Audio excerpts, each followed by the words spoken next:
अर्थातच जय हनुमान धैरण हा संघ तितकाच तुल्यबल आणि मजबूत अशा अवस्थेत गतवर्षी देखील पाहिलं अनेक ठिकाणी अनेक विजेतेपदं या संघाने मिळवली असा जय हनुमान धैरण संघ आहे आणि निश्चितपणे त्याचा प्रतिस्पर्धी संघ म्हणून आज त्यांना फेस करण्याचा प्रयत्न करेल तो विनायक दिवलांग। विनायक दिवलांग हा देखील एक रायगड जिल्ह्यातील नामांकित संघ आहे। एक जुनी परंपरा असणारा विनायक दिवलांग आहे, कारण कबड्डीचा वारसा विनायक दिवलांग या संघाला देखील आहे आणि हा वारसा टिकवून ठेवण्याचं काम हे नक्कीच विनायक दिवलांगच्या अनेक तरुणांना त्या ठिकाणी केलेलं आहे। कारण अलिबाग म्हटल्यानंतर एक कबड्डीची खऱ्या अर्थानं जी कबड्डीचा जो प्रवाह आहे तो अजूनपर्यंत सुरू आहे। सुंदर आता देखील आपण एक चांगल्या पकडीचं प्रदर्शन या ठिकाणी जय हनुमान धैरण संघाच्या प्रांगणामध्ये पाहिलं। चढाईसाठी रोहन एक नामांकित चढाईपटू आहे जय हनुमान धैरण संघाचा। 5 वर्षाचा त्याचा खेळ मात्र त्याला करावा लागेल, कारण बोनस लाईन मात्र त्या ठिकाणी ऑफ आहे। प्रत्येक क्षण आणि प्रत्येक सामना हा विजयासाठी त्या ठिकाणी केला जातो, परंतु अप्रतिम सागरच्या आणि निश्चित चांगल्या पकडीच्या माध्यमातून त्या ठिकाणी आपण पाहिलं खेळाडू मात्र बाद झाला। असेच कधी जिंकणं तर कधी हारणं, कधी एखादा गुण मिळत असतो तर कधी पकडीनं आऊट होत असतो। मग असाच हा धरपकडीचा खेळ हा सातत्यानं सुरू असतो। अशाच पैकी खेळ म्हणजेच कबड्डी आणि हा खेळ खरं तर रायगड जिल्ह्यातील पहिला खेळ वनदेव पालय या ठिकाणी खरं तर होतोय। अनेक मोठा रसिक प्रेक्षक वर्ग या कबड्डीसाठी लाभलेला आहे आणि त्याचा आनंद मात्र मनमुराद आनंद लुटला जातो। एक मोठा सन्मान पुन्हा एकदा चांगल्या पकडीचं प्रदर्शन आपण पाहिलं जय हनुमान धैरण संघाच्या प्रांगणामध्ये।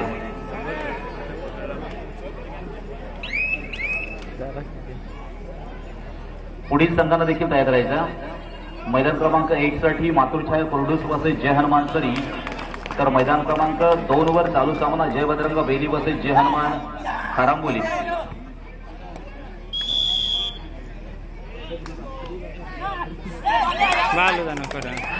सागर 1 नंबरची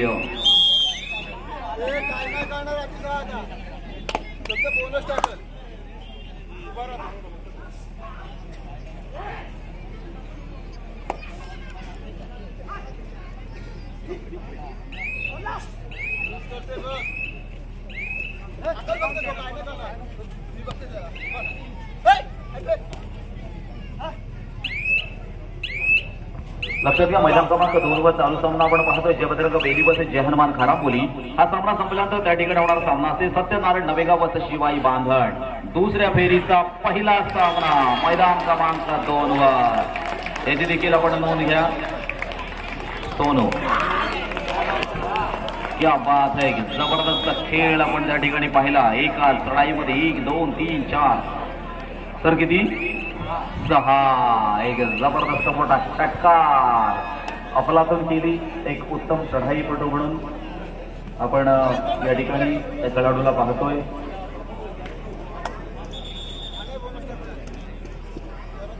आता मात्र काहीच संकट आपल्या संघावर आलेलं असताना आणि हे संकट मात्र दूर सारण्यासाठी किंवा बाजूला करण्यासाठी अतोनात प्रयत्न करावे लागणार आहेत, कारण अशी अनेक संकट येत असतात, परंतु ती संकट दूर करण्यासाठी आपल्याला देखील प्रयत्न करावे लागत असतात आणि असा एक मोठा प्रयत्न अर्थात आपल्याला करावा लागणार आहे।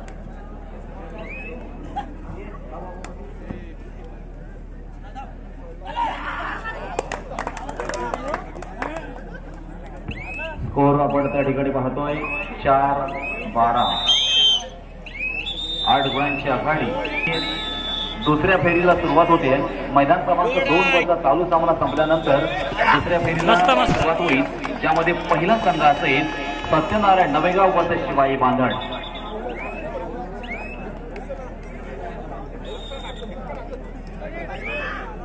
सामना सुरू होतोय। निश्चितपणे कबड्डीच्या गतकाळा म्हटल्यानंतर आमच्या खेळाडूंची खऱ्या अर्थानं मेहनत सुरू होत असते।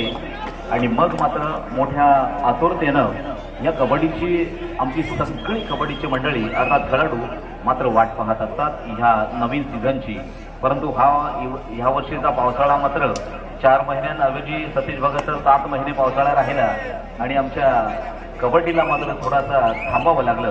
परंतु तितक्याच जोमानं आणि तितक्याच दमानं या ठिकाणी पुन्हा एकदा वनदेव क्रीडा मंडळ सज्ज झालं आणि अर्थात या कबड्डीच्या पहिला सामना अर्थात पहिलं टुर्नामेंट या ठिकाणी त्यांच्याच वतीनं घेण्यात आली जी कार्तिकी एकादशीला होते. तदनंतरची मात्र या ठिकाणी ही एकादशी पाहिली आणि मात्र आज ह्या कबड्डी स्पर्धेला सुरुवात झाली. नक्कीच पांडुरंगाच्या जयघोषामध्ये कार्तिक एकादशीला दरवर्षी झालेली सुरुवात आणि एका बाजूला भक्तांची गर्दी, एका बाजूला कबड्डीच्या रसिक प्रेक्षकांची गर्दी आणि आजही तशाच पद्धतीनं आमच्या कबड्डीचे वारकरी सगळे या ठिकाणी उपस्थित झालेले आहेत आणि त्यांच्याच आशीर्वादानं त्यांच्या साक्षीनं ही कबड्डी स्पर्धा मात्र पूर्णत्वास जात असताना आपण पाहतोय.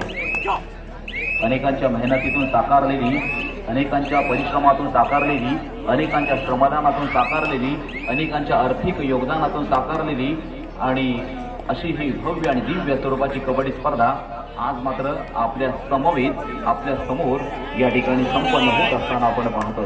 काहीसा प्रश्न पडावा ती चढाई मात्र या ठिकाणी सागरच्या माध्यमातून केली जाते परंतु निष्फळ चढाई मात्र त्या ठिकाणी तुम्ही चढाईसाठी येतोय.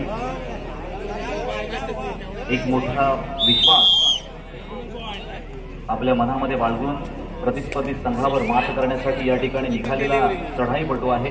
मित्रांनो, आत्मविश्वास हा सगळ्यात महत्त्वाचा आहे.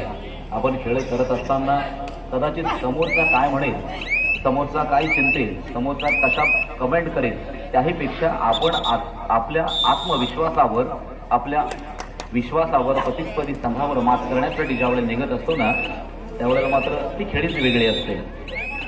तशाच पद्धतीनं दोनही संघानं नोंद घ्यायची आहे. ज्ञानोबा तुकाराम, ज्ञानोबा तुकाराम असा खऱ्या अर्थानं विठ्ठलाच्या मंदिरामध्ये जयघोष सुरू असतो. ज्ञानोबा तुकाराम म्हणजेच विठ्ठलाचे भक्त असतात. तशाच पद्धतीनं आज देखील या कबड्डीमध्ये कबड्डीचा सूर गवसला आणि अखंड पाले गावामध्ये एक आनंदाचं, एक उल्हासाचं वातावरण निर्माण झालं. अनेकांच्या घरी येणं जाणं अर्थात दरवर्षी येणारी आमची सगळी कबड्डीची मंडळी आज पुन्हा एकदा या पालेगावाला त्यांचा चरण स्पर्श झाला आणि पुन्हा एकदा ही क्रीडा नगरी दुमदुमून गेली जी कबड्डीच्या स्वरानं.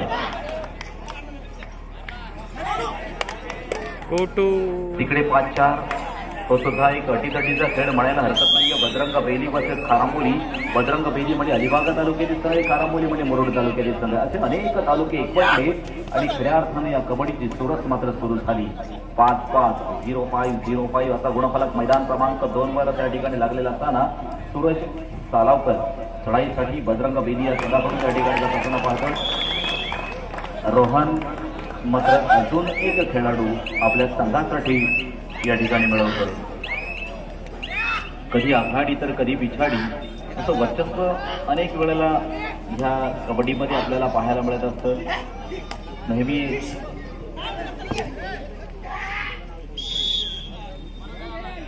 नेहमी आपल्यावर विश्वास ठेवा, स्वतःच्या खेळावर विश्वास ठेवा, कारण अनेक खराब रस्त्यानंतर चांगला रस्ता देखील मिळत असतो हे देखील विसरून चालणार नाहीये. एका पराभवानं काही बिघडत नाहीये. पुन्हा दुसऱ्यांदा आपण उभे राहूया आणि सक्षमपणे समोरच्या संघाला पराभूत करण्यासाठी नक्कीच आपण तयारी करूया. कारण समोरचा देखील खेळाडू असतो परंतु प्रत्येकामध्ये एक वेगळं वैशिष्ट्य असतं, एक वेगळे गुण असतात, एक वेगळी कला असते आणि नक्कीच त्यांच्यामध्ये एक वेगळी निपुणता असते आणि त्याच्या बळावर, त्याच्या आत्मबळावर प्रत्येक खेळाडू आपला खेळ करत असतो.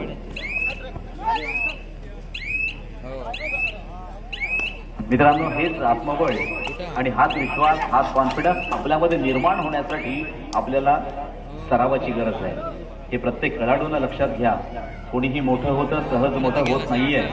त्याच्यामध्ये आपल्याला खूप सराव करावा लागत असतो, त्याच्यासाठी प्रयत्न करावे लागत असतो. पुन्हा एकदा रोहन तिकडे सुद्धा अटीतटीची लढत अशासाठी म्हणेन 5-5 असा गुणफलक त्या ठिकाणी अजून सुद्धा लागलेला आहे.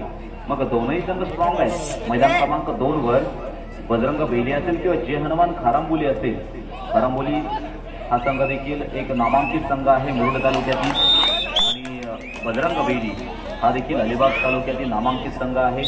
नदीमध्ये एक कबड्डीच्या आगळ्या वेगळ्या नियमामध्ये या ठिकाणी कबड्डी बांधली गेली।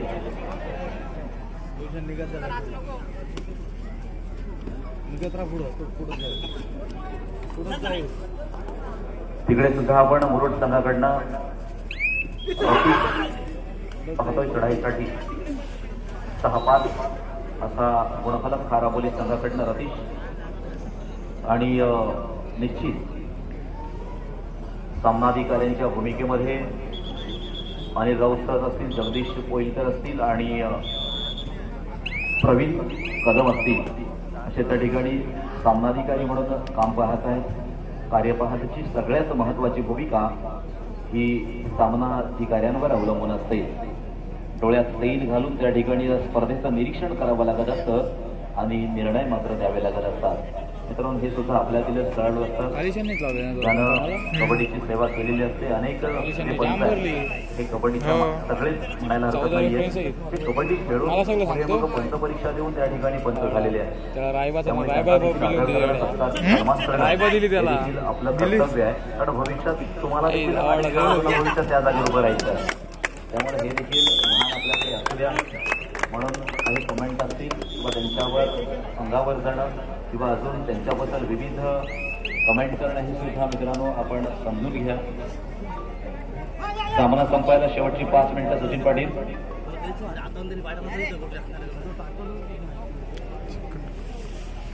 मैदान क्रमांक 1 वर सामना संपण्यासाठी शेवटची 5 मिनिटे शिल्लक आहेत। तयारीत राहायचं आहे। मातृछाया पुरुष वर्सेस जय हनुमान तरी। बोनस गोल नक्कीच विनायक दिवला ह्या संघाच्या बाजूनं घेतला जातोय। गर्दी खूप मोठ्या प्रमाणात त्या ठिकाणी वाढलेली आहे। दरवर्षी आपण ही कबड्डी स्पर्धा सकाळच्या सत्रामध्ये घेतो, ह्यावर्षी मात्र ही संध्याकाळच्या सत्रामध्ये आपण कबड्डीला सुरुवात केलेली आहे। जुन्यांमध्ये नवीन ऍड होत असतात, जुन्यांपासून बोध घ्या आणि नव्याचा शोध घ्या हे आपण म्हणत असतो। तर कबड्डी अशीच आहे, मग काही खेळाडू जुने असतात, मग त्याच्यामध्ये नवीन खेळाडू या कबड्डीमध्ये तयार होत असतात। तशाच पद्धतीनं मग कदाचित आघाडी असेल तर आपल्या एखाद्या नव्या खेळाडूला त्या ठिकाणी संधी दिली जाते। मग त्याची जर चमक तर खऱ्या अर्थानं जर वाढली तर पुन्हा एकदा त्या आपल्या संघाचा मुख्य घटक म्हणून त्या संघामध्ये कार्यरत असतो। म्हणून संधी ही देखील एक महत्त्वाची असते। मग एकदा संधी मिळाली ना की त्या संधीचं सोनं करणं देखील आपलं काम असतं। कबड्डी हा खेळ खेळायचा म्हणून खेळायचा नसतो मित्रांनो, तो एक रांगडा खेळ आहे, तो एक शक्तीचा खेळ आहे। त्यामुळे त्याच्यामध्ये तुम्हाला मेहनत शिवाय पर्याय नाही।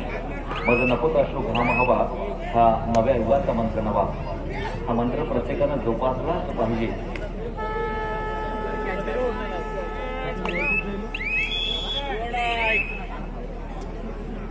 किशोर गट असेल, कुमार गट असेल, अशा विविध स्पर्धा आज जिल्हा स्तरावर होऊन गेल्या, होणार आहे।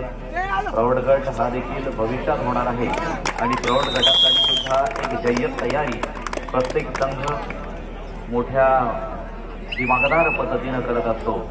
आपल्या संघांची रचना, आपल्या संघांचे सर्वच खेळाडू, कारण एक प्रतिष्ठेची लढाई म्हणजे जिल्हा निवड चाचणी, जिल्हा अजिंक्य चाचणी, ज्याच्यामध्ये निश्चितपणे सिद्ध होण्यासाठी, प्रसिद्ध होण्यासाठी प्रत्येक संघ कसोशीनं प्रयत्न करत असतो। इथे मात्र काहीशा आघाडीवर असणारा संघ म्हणजे जय हनुमान धैरण आणि प्रतिस्पर्धी संघ विनायक दिवला काहीशा पिछाडीवर असताना आता मात्र पुढील पाऊल अशा पद्धतीने उचललं जाईल।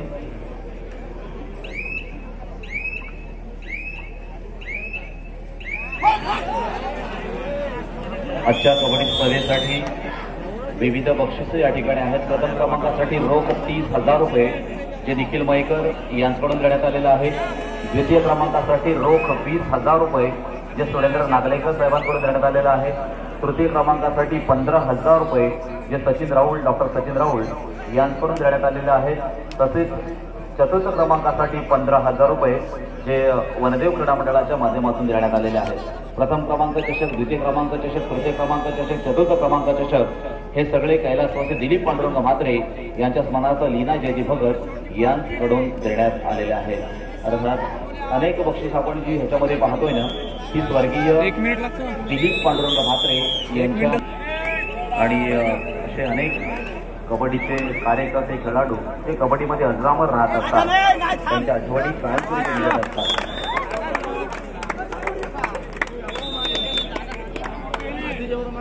मातृछाया कुर्डूस वर्सेस जय हनुमान सरी या दोनही संघाला तयार राहा मैदान क्रमांक 1 साठी. मातृछाया कुर्डूस वर्सेस जय हनुमान सरी.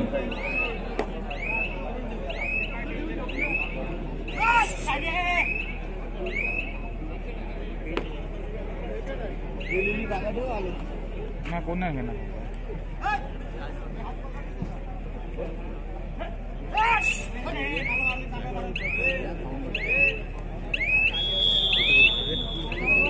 सामना मात्र मैदान क्रमांक 1 वरील संपलेला आहे.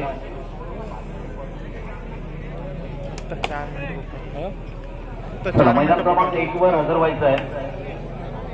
मातृछाया कुर्डूस जय हनुमान सरी मैदान क्रमांक 1 वर चला. चालू सामना आपण पाहिला. विनायक दिवलांग वर्सेस हनुमान धेरंड या सामन्यामध्ये जय हनुमान धेरंड हा संघ 15 गुणांना विजय झाला. विजय संघाचं अभिनंदन, पराभूत संघाचं देखील आभार.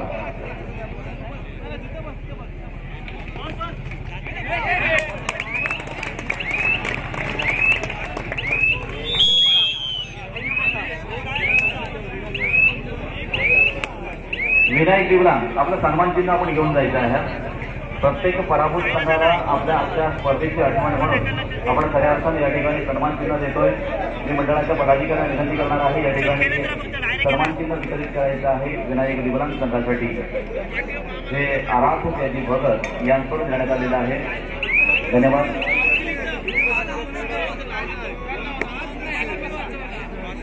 चला मैदान क्रमांक 1 साठी लगेचच 5 मिनिटाच्या आतमध्ये आपण मैदानावर उपस्थित व्हायचं आहे. मातृछाया कुर्डूस वर्सेस जय हनुमान सरी. मातृछाया कुर्डूस वर्सेस जय हनुमान सरी मैदान क्रमांक 1 साठी या लवकर. तिकडे अजून संघर्ष तसाच तुम्हाला मिळतोय. 8-9 आता बघा 10-9 असं एक स्पर्धा मात्र आपण मैदान क्रमांक 2 वर पाहतोय.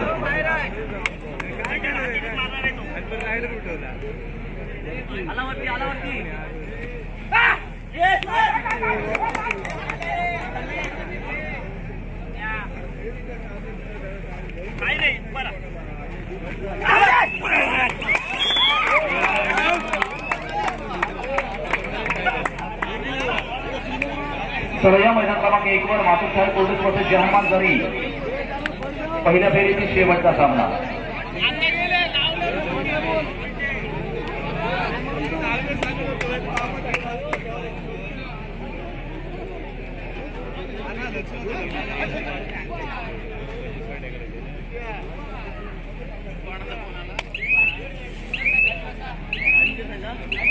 दोन मिनिटं.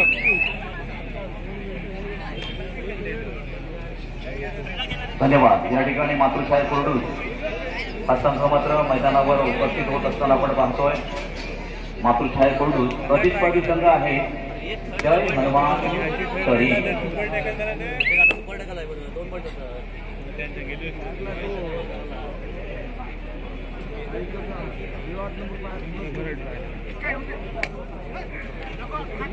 सगळा सरी संघ प्रतिस्पर्धी संघ मात्र मैदानावर उपस्थित झालाय.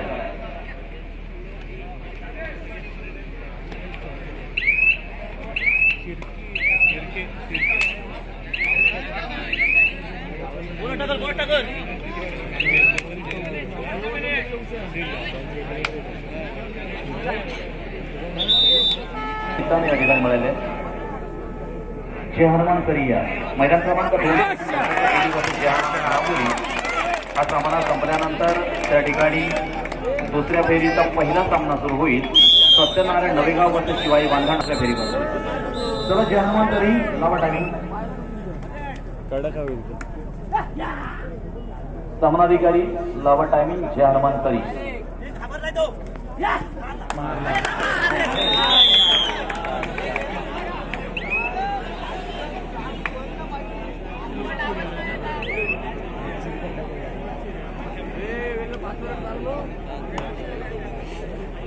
यायचं रिटर्न धन्यवाद. तेच नाही का 5 रेडची या ठिकाणी जय हनुमान तरी हा संघ देखील या ठिकाणी उपस्थित होतोय.